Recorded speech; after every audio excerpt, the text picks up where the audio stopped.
Comment lâcher prise face au stress de la vie et retrouver une simplicité de vivre, une légèreté dans tes pensées?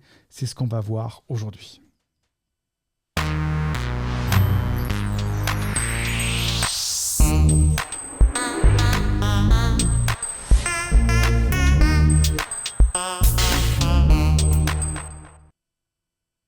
Je te souhaite la bienvenue à l'Université des hauts potentiels dans laquelle nous aidons les personnes avec un profil de haut potentiel à s'épanouir avec leur douance pour, je l'espère, co-créer un monde meilleur. Tu sais que tu peux dès à présent télécharger une première formation offerte pour apprendre à canaliser ton haut potentiel et t'épanouir avec ta douance. Le lien se trouve en description de cette vidéo ou du podcast. Fais-le maintenant. Et tu peux aussi prendre un rendez-vous pour passer un bilan psychologique complet de la douance ou bien entamer un accompagnement avec un de nos coachs.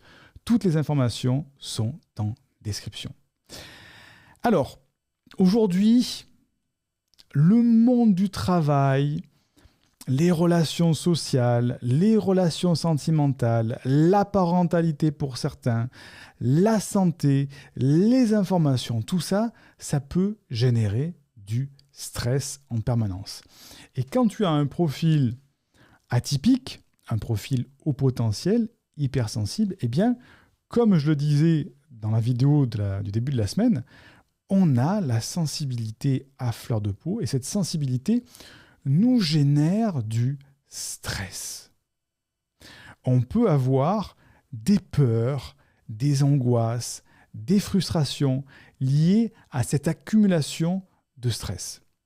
Et pour t'aider à résoudre ça, je vais te partager un extrait de la formation qui s'appelle « Chasser le stress et le burn-out de ta vie en 29 jours » qui est disponible dans la boutique de l'université. Je t'en partage un extrait pour vraiment t'aider à passer outre ce stress et retourner à un état vraiment de zénitude. Alors, je te rappelle que cette formation, elle est disponible dans un pack de formation qui est disponible jusqu'à lundi soir prochain. Donc, si tu veux vraiment aller plus loin, toutes les informations se trouvent en description et je te laisse avec l'extrait de la formation.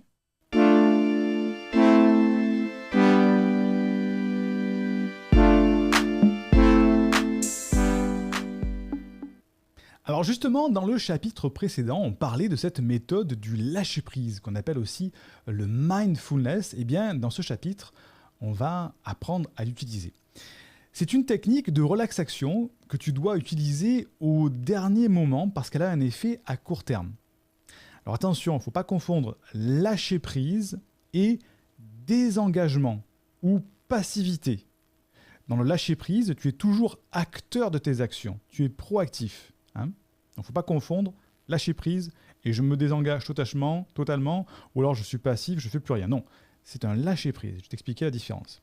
Alors, tu vas me dire, oui, d'accord, c'est bien beau, mais comment je lâche prise? Parce que c'est bien beau de dire, vas-y, lâche prise. Donc, je vais te donner un exemple concret. Imaginons que tu es d'habitude très ponctuel à ton travail et tu te trouves coincé dans les embouteillages à cause d'un accident. Il y a deux solutions qui s'offrent à toi. Première solution, la plus classique au niveau statistique, c'est que tu es coincé, tu vas commencer à t'énerver, il y a la colère qui monte en toi, ta tension artérielle monte en flèche, tu commences à stresser, t'en peux plus, tu commences à crier sur les gens, tu klaxonnes, bref. Première solution, les répercussions sont les suivantes. Tu donnes des coups de klaxon, tu t'agites dans la voiture, tu insultes peut-être les gens, et répercussions négatives, bien sûr, tu stresses. C'est clair. Deuxième solution, tu lâches prise. Tu ne peux pas intervenir directement sur ce qui t'arrive. En toute logique, tu ne peux rien faire d'autre qu'attendre que la circulation revienne à la normale. Donc, à ce moment-là, grande respiration. Soit tu allumes ta radio pour écouter de la musique, ou pour les plus malins, tu ouvres un livre et tu commences à lire et tu laisses passer les embouteillages. Les conséquences de cette réaction, tu restes calme, tu utilises ton temps intelligemment et pas de stress. Parce que tu as lâché prise sur un événement sur lequel tu ne peux pas avoir d'action. Tu ne peux pas faire avancer les voitures devant toi plus vite. Eh bien, c'est ça le lâcher prise. Et c'est ce que tu dois faire lorsque tu arrives face à un événement stressant sur lequel tu ne peux rien faire. Tu ne peux peut-être pas intervenir directement sur le déroulement de la situation. Alors, à quoi bon stresser ? Accepte ce qui va se passer. Et tu lâches prise pour faire descendre la pression. Alors, lâcher prise, c'est un mélange de relativisme dans lequel il faut vivre le moment présent, mais aussi un désencombrement de ton esprit et de toutes ces émotions négatives. Il faut arriver à s'abandonner et laisser les émotions glisser sur toi. Mais c'est surtout une prise de conscience plus objective des événements. Ok ? Cette recette émotionnelle, elle est plus facilement atteignable en pratiquant la sophrologie et surtout la méditation. Parce que ça va t'aider à faire redescendre le stress. Alors le lâcher prise, c'est un cheminement qui doit détruire nos habitudes culturelles de « je dois tout maîtriser ». C'est peut-être ton cas, c'était mon cas, je le fais encore aujourd'hui, c'est « je dois tout maîtriser ». C'est une habitude culturelle de faire ça. Mais justement, il faut quitter cette habitude. Donc je te donne quelques méthodes efficaces que tu peux utiliser dans ta vie quotidienne. Premièrement, contrôle ce qui est nécessaire. Tu ne peux pas contrôler tous les éléments de ta vie. Je sais que notamment chez les hauts potentiels et les HPI, les hauts potentiels intellectuels, on adore le contrôle, on ne peut pas vivre sans contrôle, c'est dur de lâcher prise. Donc, concentre-toi sur ça uniquement, sur ce que tu peux maîtriser, et mets-toi dans ta bulle ensuite. C'est pas grave que quelqu'un d'autre fasse autrement que toi tu aimes le faire. C'est pas grave s'il y a quelque chose qui se passe dans lequel tu ne pourras pas intervenir. Tu es dans ta bulle et tu contrôles que ce qui est nécessaire. Deuxième élément, fais des pauses mentales. Tu sais comme moi que ton activité mentale est en perpétuel mouvement, mais on peut néanmoins la ralentir. Pour ça, il te suffit d'être simplement concentré sur ta respiration. Si tu me suis, souvent je te parle de cohérence cardiaque, de la respiration en cohérence cardiaque, l'inspiration, l'expiration, et pendant cette respiration, tu vois, la prise de conscience respiratoire, que tu n'as plus de pensée ou beaucoup moins. Donc ne serait-ce que le fait de faire j'inspire sur 5, je souffle sur 5, en me concentrant sur l'air qui sort de ma bouche ou qui rentre par le nez, eh bien je bloque, je sature mes pensées avec la concentration sur les sensations de respiration et le décompte de ma respiration. Pour ça, il suffit de fermer les yeux et de te concentrer sur ta respiration et sur le cheminement de l'air dans tes poumons. Tu te concentres sur les sensations de cet élément-là pour parasiter le reste. Okay ? Si tu répètes cet exercice plusieurs fois, tu vas baisser ton activité mentale et donc ton stress. Et troisième élément dans ta vie quotidienne, c'est pose-toi moins de questions. Donc là, tu es en train de te dire, mais Siegfried, il est bien gentil, moi je suis au potentiel intellectuel, émotionnel, je ne fais que ça, me poser des questions. Mais en effet, le mental fabrique des multitudes de questions en permanence. Est-ce que je vais faire ça ? Est-ce que je suis capable de faire ça ? Et si il se passe ça, qu'est-ce que je fais ? Etc., etc. Donc, donne-toi la consigne de ne plus te poser de questions pendant le laps de temps de ta période stressante. Donc la technique de respiration, de la cohérence cardiaque, je vais t'expliquer, tu inspires sur 5, tu expires sur 5, comme ça, très simple, la cohérence cardiaque, tu inspires sur 5, tu expires sur 5 pendant 5 minutes.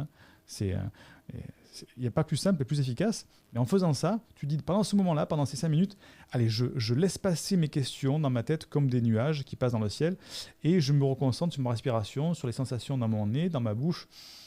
C'est de la respiration en pleine conscience, je me concentre sur ce que je fais là, ici, maintenant, et tu vas voir que tes pensées parasites, de suite, elles vont descendre. Elles ne vont pas s'annuler, il va toujours y en avoir qui vont passer, mais ça va se réduire, s'amenuiser, et tu peux les laisser passer plus facilement.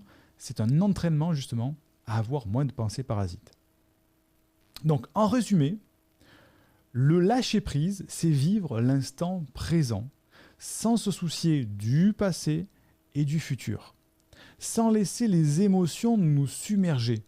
C'est le fameux zazen dans la pratique bouddhiste, zen, qui utilise d'ailleurs une très bonne métaphore pour illustrer le lâcher-prise, que je te partage. C'est, comme je te le disais tout à l'heure, laisser les images et les pensées surgissant de l'inconscient passer comme des nuages dans le ciel, sans chercher à les analyser ni à s'en préoccuper. Dans la pratique zazen, en maintenant un tel état, on arriverait à la non-pensée. Donc, sans aller aussi loin que ça, tu comprends que le lâcher-prise, c'est une affaire de concentration, de respiration et de pleine conscience. Donc, je te recommande vraiment de pratiquer ce lâcher-prise le plus souvent possible pour baisser ton niveau de stress. On se retrouve dans le chapitre suivant.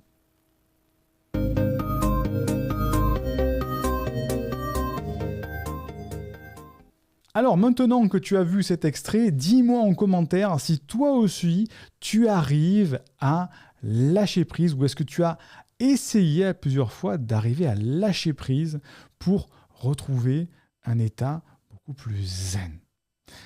N'oublie pas de mettre un like pour remercier le travail de cette vidéo qui est offerte et soutenir cette chaîne. Tu sais bien sûr que tu as une formation à télécharger en description et tu peux aussi accéder à la formation complète pour chasser le stress de ta vie. Le lien se trouve en description. On est une communauté, on avance ensemble. L'éducation, c'est l'arme la plus puissante qu'on puisse utiliser pour changer le monde. C'est ce que disait Nelson Mandela. Et comme le disait Einstein, la folie, c'est de toujours faire la même chose et de s'attendre à un résultat différent. Que la force soit avec toi. Clique sur le lien qui se trouve en description de cette vidéo ou épinglé en commentaire pour m'indiquer à quelle adresse t'envoyer ta première formation offerte qui te permettra de t'épanouir avec ton haut potentiel ou ton hypersensibilité.